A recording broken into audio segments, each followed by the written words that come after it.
मंदिर होते हैं उसमें जो मूर्तियां होती हैं उनमें भगवान होते हैं। बाजार से तो हर कोई मूर्ति ले आता है। लोग इसलिए मूर्ति ले आते हैं, चलो मैं अपने घर का मंदिर सजाऊंगा। कई इसलिए लेके आते हैं कि उनके मन में भाव होता है कि मंदिर में भगवान आएंगे, मैं उनकी पूजा करूंगा। तो अलग अलग भाव के साथ बाजार से मूर्ति ली जाती है। लेकिन मूर्ति तो आ गई है, भगवान भी आए हैं कि नहीं, और नहीं आए तो कैसे आएंगे? यदि ये जानना चाहते हैं तो ये प्रसंग बड़े ध्यान से सुनिएगा। हरे कृष्ण दोस्तों, मैं हूं अनुज शर्मा। बहुत पहले की बात है, राजस्थान के उदयपुर के पास भगवान श्री रूप चतुर्भुज स्वामी जी का मंदिर होता था। वहां के पुजारी थे देवा पंडा जी। वहां के महाराज नित्य मंदिर आते थे। जब महाराज मंदिर आते थे तो भगवान की उतरी हुई माला महाराज जी को देवा पंडा जी पहना देते थे। महाराज का सम्मान करते थे। एक दिन हुआ यूं, महाराज दिन भर मंदिर नहीं आए। सुबह सुबह मंदिर आ जाते थे। आज पूरा दिन बीत गया, मंदिर नहीं आए, माला रखी रही। देवा पंडा जी ने इंतजार किया। शाम हो गई, रात्रि होने को आई, शयन आरती हो गई। पूरा दिन बीत गया था लेकिन महाराज नहीं आए। देवा पंडा जी को लगा कि महाराज ज्यादा व्यस्त होंगे, इस वजह से नहीं आ पाए। भगवान की माला वहीं रखी हुई थी। देवा पंडा जी ने माला उठाई और अपने मस्तक पर रख ली। द्वार बंद करके अपनी कुटिया में जा रहे थे। इतने में भागा भागा एक सैनिक आया। सैनिक ने आकर के देवा पंडा जी को कहा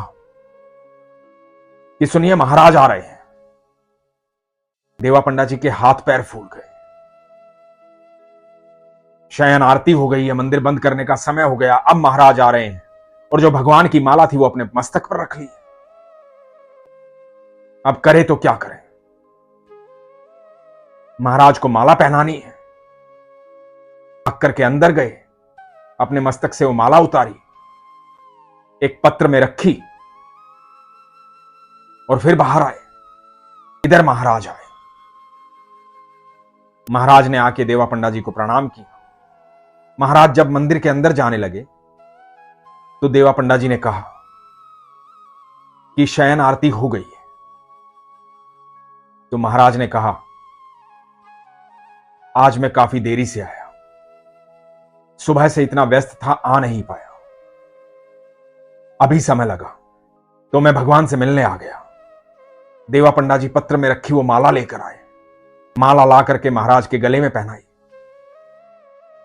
जब गले में माला पहनाई तो महाराज को वैसी अनुभूति नहीं हुई जैसी हमेशा होती थी। गौर से माला को देखा। देवा पंडा जी को कहा कि भगवान की शयन आरती हो गई है, इसलिए अंदर नहीं जाऊंगा। लेकिन क्या ये सच में भगवान की माला है जो आप हमेशा मुझे पहनाते हैं? देवा पंडा जी के पसीने छूट रहे थे। ना सच बोलने की हिम्मत थी, ना झूठ बोला जा रहा था। देवा पंडा जी ने कहा कि हां महाराज, ये भगवान की ही माला है। महाराज ने बड़े गौर से देखा। जब बड़े गौर से देखा तो देखा कि माला में 2 सफेद बाल झूल रहे हैं। महाराज ने देवा पंडा जी की तरफ देखा, उनके भी सफेद बाल हैं। चेहरे पर भाव देख करके लग रहा था कि देवा पंडा जी झूठ बोल रहे हैं। तो महाराज ने कहा कि अच्छा, मुझे लगता है कि भगवान के बाल सफेद हो गए, में सफेद बाल लगे हुए हैं। भगवान के बाल सफेद हो गए हैं। देवा पंडा जी ने कहा कि हां महाराज, लगता है कि भगवान के बाल सफेद हो गए। झूठ बोल रहे थे क्योंकि समझ में नहीं आ रहा था कि सच कैसे बोले, और सच बोल दिया तो सजा मिलेगी। मुख से झूठ निकला, क्यों निकला यह भी नहीं पता था। नहीं चाह रहे थे। भगवान के सच्चे भक्त थे, ईमानदार थे, बेहद प्रेम करते थे भगवान से, लेकिन अब तो झूठ निकल गया। तो महाराज ने कहा कि अच्छा ठीक है, कल सुबह आऊंगा और देखूंगा कि भगवान के बाल सफेद हो गए हैं क्या। यदि भगवान के बाल सफेद नहीं मिले तो आपको आपके झूठ की सजा मिलेगी। हो सकता है आप सच कह रहे हो, लेकिन मुझे शंका हो रही है। शंका का निवारण कल सुबह होगा। सुबह मिलते हैं। महाराज तो ये कहकर के चले गए। गुस्से में थे, क्रोधित थे। इधर देवा पंडा जी की हालत बड़ी खराब थी, घबराए हुए थे, आंखों से अश्रु बह रहे थे, भगवान से क्षमा याचना कर रहे थे, कह रहे थे प्रभु झूठ बोला, पता नहीं क्यों बोला, मुझे क्षमा करना, मेरे मुख से झूठ निकला, मैं कैसे सच बताता, मेरी समझ में नहीं आया, कुछ जवाब सूझा ही नहीं। सारी रात अपनी कुटिया में बैठ करके भगवान से क्षमा याचना करते रहे कि सुबह महाराज आएंगे, आपको देखेंगे, और जब बाल सफेद नहीं मिलेंगे तो मुझे आपकी सेवा से निकाल दिया जाएगा, आपसे दूर कर दिया जाएगा। मिलेगी वो अलग, हो सकता है मृत्यु दंड मिले, हो सकता है मुझे कोड़े मरवाए जाएं, कुछ भी हो सकता है। इससे अच्छा तो मैं सच बोल देता, और सच बोल देता तो शायद अभी मुझे पता लग जाता कि मुझे क्या सजा मिलनी। मैं आपसे दूर नहीं होना चाहता भगवान, मैं आपसे बेहद प्रेम करता हूं। मैं ज्यादा पढ़ा लिखा नहीं हूं, लेकिन मेरा ज्ञान सिर्फ इतना है कि मैं आपकी भक्ति करता हूं और आपसे प्रेम करता हूं। झूठ मेरे मुख से निकला है, इसका निवारण आप ही करेंगे। सुबह हुई। जब सुबह हुई तो महाराज ने जैसा कहा था कि मैं सुबह आऊंगा, महाराज सुबह सुबह आ गए। मंदिर के द्वार खोले गए, भगवान के विग्रह के पास गए। महाराज ने बड़े गौर से देखा, आश्चर्यचकित हो गए। भगवान के बाल सफेद थे। महाराज को लगा कि शायद रात्रि में कुछ गड़बड़ हुई है, देवा पंडा जी ने कुछ ना कुछ किया है। हो सकता है बालों पर रंग किया हो सकता है जानबूझ करके सफेद बाल लगा दिए हों। कुछ बाल भगवान के सफेद लग रहे हैं, कैसे हो सकता है? अपने ही बाल निकाल करके भगवान के बालों में जड़ दिए हों। यह सोच करके महाराज ने भगवान के सफेद बाल को खींचा, और जैसे ही भगवान के बाल को खींचा तो भगवान के विग्रह को देख रहे थे। उन्हें यह अनुभूति हुई कि जैसे भगवान का भाव बदल रहा है। बाल खींचने से विग्रह में वो पीड़ा दिखाई दे रही है जो बाल खींचने की पीड़ा होती है। और जब बाल खींचा, जहां से बाल खींचा था वहां पर रक्त दिखाई दिया, लाल रक्त। ये देख करके महाराज स्तब्ध हो गए। उनको लगा था कि यह विग्रह है, लेकिन यहां तो भगवान साक्षात है। विग्रह का बाल खींचा तो खून आ गया। भगवान से क्षमा याचना मांगने लगे, पंडा जी के चरणों में गिर गए, बोले मुझे क्षमा करना, मैंने आप पर शंका की। भगवान से बोले मुझे क्षमा करना प्रभु, मैंने आपके भक्त पर शंका की। इधर देव पंडा जी के हाथ पैर कांप रहे थे, शरीर थर थर कांप रहा था, आंखों से अश्रु बह रहे थे।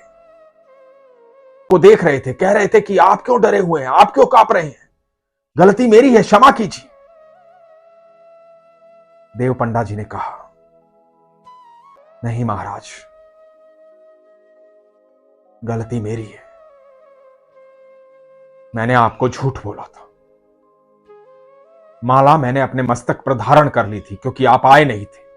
अचानक से सैनिक आया, उसने कहा कि आप आने वाले हैं। मैंने माला मस्तक से उतारी, एक पत्र में रखी और वही माला आपको पहना दी। मैंने झूठ बोला था, वो सफेद बाल मेरे थे। देव पंडा जी बता रहे हैं और आंखों से अश्रु बह रहे हैं, शरीर कांप रहा है, भगवान को देख रहे हैं और कह रहे हैं, ये तो मेरे श्री चतुर्भुज रूप स्वामी जी का चमत्कार है, ठाकुर का चमत्कार है। कन्हैया का चमत्कार है, मेरे भगवान का चमत्कार है, मेरे प्रभु का चमत्कार है। उन्होंने मेरी लाज बचाई है, पर मैंने झूठ बोला था। मेरे झूठ को सच उन्होंने साबित किया है। तक उनकी सेवा यही सोचकर करता आ रहा था कि एक विग्रह है, एक मूर्ति है जिसकी मैं पूजा करता हूं। मुझे नहीं पता था मेरे प्रभु साक्षात है, मेरी हर बात सुनते हैं। आज आश्चर्यचकित होकर के कभी श्री चतुर्भुज रूप स्वामी जी को देख रहे थे, कभी देवा पंडा जी को देख रहे थे। ये भक्त और भगवान के बीच का संबंध था। महाराज को भी ये पता लग गया था कि ये भगवान की मूर्ति नहीं, भगवान साक्षात यहां पर है। वहां खड़े सब लोगों को पता लग गया था कि यहां भगवान साक्षात है। और भगवान साक्षात हुए कैसे? भक्त के भाव से। जो सारी रात देवा पंडा जी ने भगवान को पुकारा था, निमंत्रण दिया था, भगवान को अपनी व्यथा सुनाई थी और भगवान से कहा था मेरी मदद करो प्रभु, उसी निमंत्रण ने वहां भगवान को आमंत्रित किया था। सच्ची श्रद्धा ने, सच्चे भाव ने। कहा जाता है उदयपुर के उन महाराज को भगवान ने आदेश दिया कि तुमने मेरे भक्त की परीक्षा ली है, मेरे भक्त पर शंका की है, भक्त पर आरोप लगाया है, बाद कभी मेरे मंदिर मत आना। सम्मान पाना चाहते हो तो अच्छे कर्म करो। माला धारण करने से सम्मान नहीं मिलता, सम्मान मिलता है अच्छे कर्म करने से। भगवान भक्त से प्रेम करते हैं, भक्त को प्यार करते हैं, उसके भाव को प्यार करते हैं, उसके हर भाव को सुनते हैं। तो जब भी आप बाजार से मूर्ति लेकर आते हैं तो मूर्ति लाइए और यह विश्वास रखिए कि यह मूर्ति नहीं है, साक्षात भगवान है। आपका सच्चा भाव ही भगवान का निमंत्रण होगा। जितने सच्चे भाव से आप भगवान को निमंत्रित करेंगे, उतने ही सच्चे भाव से, उतने ही प्रेम से ईश्वर उस मूर्ति को विग्रह बना देंगे। ईश्वर वहां पर साक्षात होंगे। इसके लिए आपका विश्वास प्रगाढ़ होना चाहिए, सच्चा होना चाहिए, सरल होना चाहिए, सहज होना चाहिए। इसीलिए हमेशा कहता हूं, अपने विश्वास को मजबूत रखिए, अपना ख्याल रखिए। हरे कृष्ण।